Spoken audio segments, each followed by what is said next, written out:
كاسيميرو بنزيما بتسلل رونالدو لا وانطلق سريع لصالح الريال. رونالدو بنزيما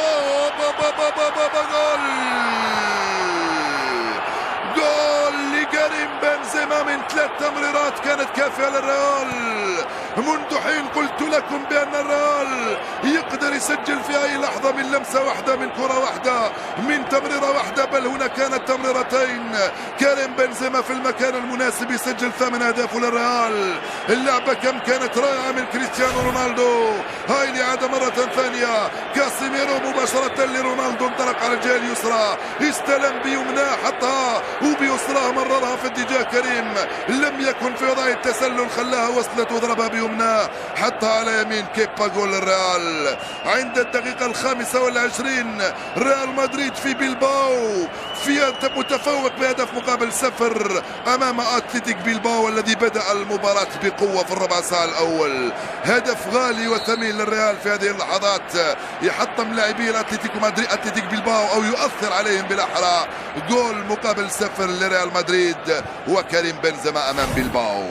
بنيات كرة صعبة للاتلتيك على الجهة اليمنى ناحية ويليامز، يلحق عليها ويليامز من امام مارسيلو. ويليامز الكرة بالراس وجول.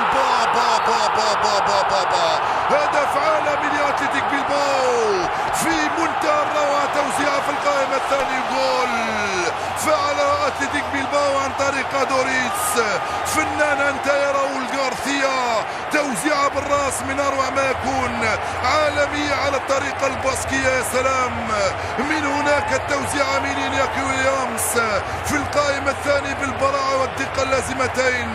راؤول غارثيا كالمعتاد براسه حطها لك يا دوريتس.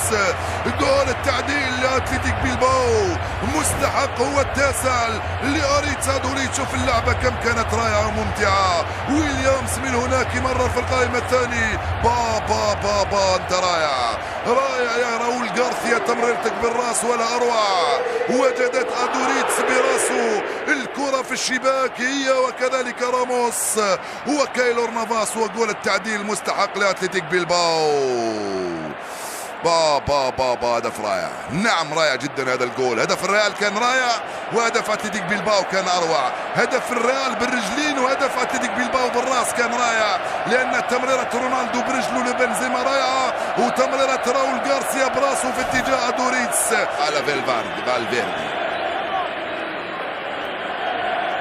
توني كروس دائما في تنفيذ الركنيات، مرفوع على القائمة الاول. جول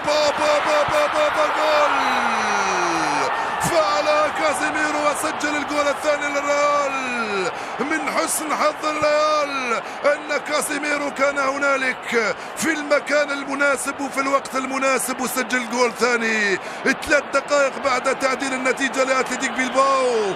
فعلها الريال ب7 ارواح. البرازيلي كاسيميرو يسجل الجول الثاني للريال.